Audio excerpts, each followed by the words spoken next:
Ini apes aja, ya enggak? Karena pada dasarnya gitu loh, masyarakat ini bukan demonstrasi itu bukan karena beberapa orang ini di dewan ya, tapi karena keprihatinan, ya enggak? Keprihatinan rakyat, keprihatinan masyarakat saat ini gitu loh, dengan hidupnya, dengan kebijakan-kebijakan pemerintah, ya enggak? Gitu loh, terkait apapun itu gitu, pajak dan sebagainya gitu loh. Jadi mereka ini kebetulan berstatement ataupun melakukan perilaku joget-joget di waktu yang tidak tepat. Kalau kita lihat perbandingan gitu loh dengan kebijakan-kebijakan pemerintah, sepertinya pemblokiran rekening itu jauh lebih fatal, ya enggak?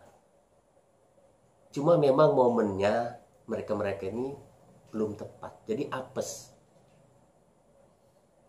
Kalau menurut saya demonstrasi itu bukan karena mereka gitu. Sekarang mereka dinonaktifkan, mereka dipecat, mereka diberhentikan. Menyelesaikan masalah? Tidak. Karena masalah utama adalah keprihatinan masyarakat saat ini, ekonomi yang terjadi saat ini, apa-apa sulit itu yang terjadi di masyarakat, sehingga imbasnya kemana-mana. Kenapa akhirnya DPR itu menjadi sorotan? Imbas awalnya adalah keprihatinan tadi akan kebijakan-kebijakan yang ada. Melihat anggota dewannya mendapat tunjangan, ya enggak? Yang katanya 3 juta per hari atau 100 juta per bulan, terus disambut dengan joget-joget, itu menjadi penafsiran yang berbeda di masyarakat. Padahal berkaitan dengan joget-joget, istilahnya pemerintah pun pada saat Agustus banyak joget-joget di sana. Ya enggak? Berkaitan dengan tunjangan 3 juta itu gitu loh, pengganti rumahan itu ada sejak lama. Ya enggak? Terkait euforia, terkait besarnya gaji dewan ini gitu loh, sudah terjadi sejak lama. Ya enggak? Sudah sudah dilalui oleh presiden-presiden berikutnya gitu loh. Rakyat tidak mempersoalkan kok. Ya enggak? Kalau mereka hidupnya tidak sulit, kenapa jadi sekarang jadi meledak gitu loh. Jadi mempermasalahkan terkait tunjangan DPR karena rakyat lagi sulit. Sulit. Beras 12 juta. Nah akhirnya kan terkuak. Ya enggak? Beras 12 juta segala macam akhirnya kan terkuak. Makanya saya bilang penonaktifan anggota DPR atau pemberhentian anggota DPR tidak menyelesaikan masalah apabila aturan dan kebijakannya tidak dirubah. Itu yang paling penting gitu. Ya enggak? Nah, ini akumulasi dari, sebenarnya ada akumulasi dari kekecewaan rakyat gak sih Bang, bahwa Abang juga di sini sebagai rakyat Indonesia juga ya Bang. Merasa gak sih bahwa memang ketidakadilan tunjangan ini memang sudah ada di ujungan, sekali lagi bahwa berlebihan gak sih Bang? Bahwa ini jadi akumulasi akhirnya pecah bom waktu. Betul. Akumulasi akibat yang timbul. Rakyat lagi susah, rakyat lagi sulit, timbul kebijakan-kebijakan yang aneh. Terutama terkaitan dengan pajak. Ya enggak? Apa-apa dipajakin. Pajak naik. Rakyat berpikir dong, gue dipajakin terus, ya enggak? Sementara pajak gue buat buat gaji lulu pada gitu loh, yang fantastis gitu kan. Akhirnya kan persepsi itu timbul gitu loh. Kenapa akhirnya jadi sasaran DPR? Karena DPR lah yang harusnya mewakili keprihatinan rakyat, dan itu tidak hadir. Ya enggak? Dianggap DPR tidak mewakili mereka, makanya mereka protes. Nah, gue lagi susah lo joget-joget.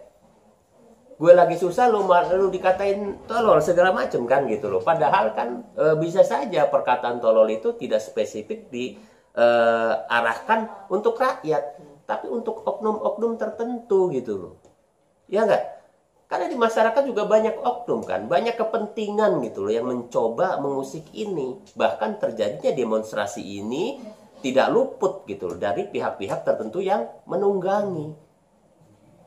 Bang, kalau misalnya untuk mengembalikan, ini kan sekarang antras ya Bang, kita sudah nggak percaya lah Bang, maksudnya percaya atau apapun lah udah antras.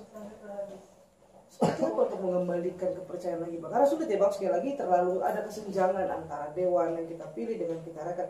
Apakah mereka harus merasakan ya paling enggak sewajarnya aja lah apapun yang mereka dapat. Sebenarnya Bang mengembalikan ini. Ya ini yang kita sayangkan, anggota dewan yang dulu pada saat pemilihan dia coba mendekati rakyat, gitu loh, datang ke rakyat. Begitu ada permasalahan, rakyat datang. Justru nggak ada yang mau nemuin. Itu jadi persoalan.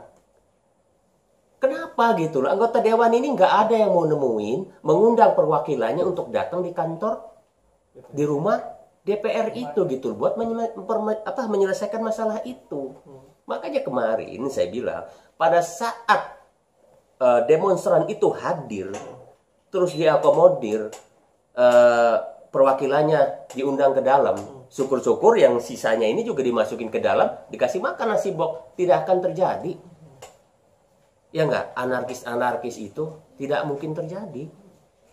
Itu ada contoh loh, Kapolres mana itu kan, dia persilakan masuk, malah jadi akrab perenungan. Nah itu contoh. Nah ini kan justru anggota DPR sudah berpikiran hal-hal yang seolah-olah menakutkan gitu loh.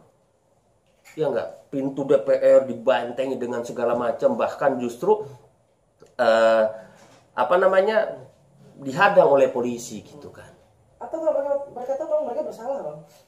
Kenapa? Atau kalau mereka tahu mereka salah, jadi mereka takut untuk menemui. Nah, itu juga yang tidak kita mengerti. Beda pada dulu ya, istilahnya kita sebut tahun 98, itu ada sosok-sosok yang datang gitu loh. Ini juga kita juga bingung gitu loh. Sampai demonstrasi ini berhari-hari tidak ada sosok yang mau nemuin, bahkan presiden pun tidak hadir di sana. Itu yang mereka harapkan. Kalau tidak, anggota DPR-nya, ketua MPR-nya, presiden hadir. Saya yakin akan adem. Sampai saat ini tidak ada yang hadir. Ya jelas sudah sangat berbeda ya. Jadi nonaktif dengan diberhentikan itu berbeda. Dipecat itu lebih kasar lagi. Nonaktif itu tidak ubahnya diskor. Ya enggak. Tapi statusnya tetap sebagai anggota dewan. Hanya mungkin secara aktivitas mereka tidak diperbolehkan. Itu perbedaannya gitu ya. Tapi kalau diberhentikan itu pasti totally dia tidak boleh lagi dan digantikan oleh anggota lainnya, digantikan oleh kader lainnya gitu loh. Itu sudah jelas berbeda. Kalau dinonaktifkan itu sifatnya sementara gitu.